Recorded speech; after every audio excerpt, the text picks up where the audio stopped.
Qué horrible que tu bondad, tu generosidad y tu capacidad de hacer bien exista nada más porque eres un tonto convencido de que hace méritos para entrar a un paraíso. Porque solo quieres quedar bien con un ser que crees que te puede partir en dos con un rayo, en vez de hacerlo por convicción, porque deseas ser un buen tipo. Qué fea es la gente, en especial la mayor, que conduce su espiritualidad con la misma hipocresía de alguien que intenta conseguir un puesto en, digamos, una empresa codiciada. Porque si el cielo existiera y se manejara con esa misma falsedad invisible de la que adolecen muchos creyentes, el cielo previsiblemente sería un lugar de mierda, donde todos se portarían bien los primeros 5 días y después, cuando ya tienes el puestico asegurado, demuestras quién eres en verdad y empieza el desnalgue. Como si tú fueras un malandro que emigró a un país del primer mundo y estás teniendo buena conducta para quedar bien con los de inmigración. Y tu supuesta fachada es tan real como uno de esos currículums agrandados. Así es el cielo.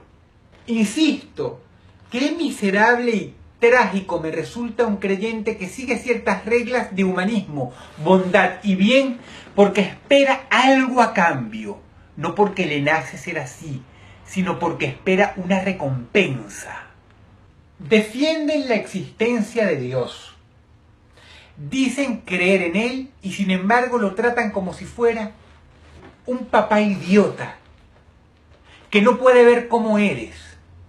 Ignoran el hecho de que se supone, dice la leyenda, que Él sabe qué estás pensando y sabe qué sientes y cómo lo sientes. Y por lo tanto es imposible engañarlo. Pero tal como dicta el defecto por excelencia del creyente arquetípico promedio, prefieren engañarse a sí mismos. Engañarse creyendo que hacer algo bueno por conveniencia es lo mismo que hacerlo porque te nace del corazón.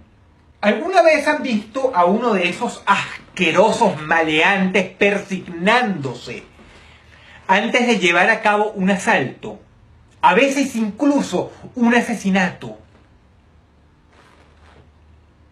Hay mucha gente ignorante que intenta ganarse el favor de Dios. O peor, que le pide que algo salga bien.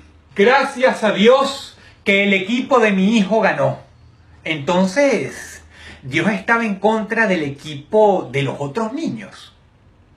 Gracias a Dios que yo me quedé con el trabajo.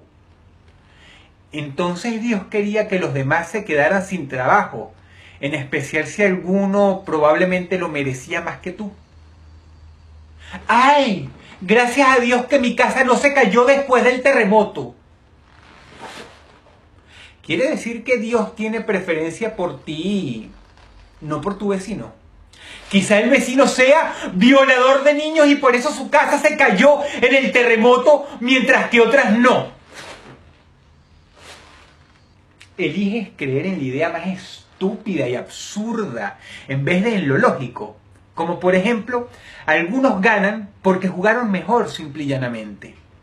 Saliste bien de la operación porque el doctor fue un buen doctor, no porque Dios te quiso salvar a ti mientras que hay niños con tumores 2 pisos más abajo.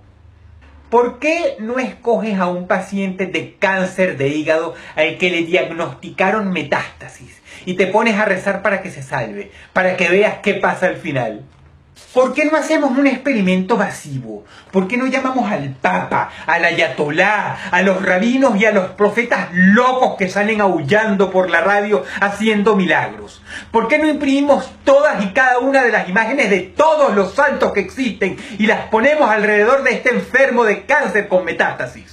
¿Por qué no preparamos un enorme espacio con 10, 20, 30, 40, 50 millones de creyentes rezando el Padre Nuestro, cantando hosanas, clamando Alá Akbar y poniendo todas las fuerzas de esas 50 millones de cabezas juntas a pedir por la sanación de este sujeto, para que veas lo que indefectiblemente va a pasar al final?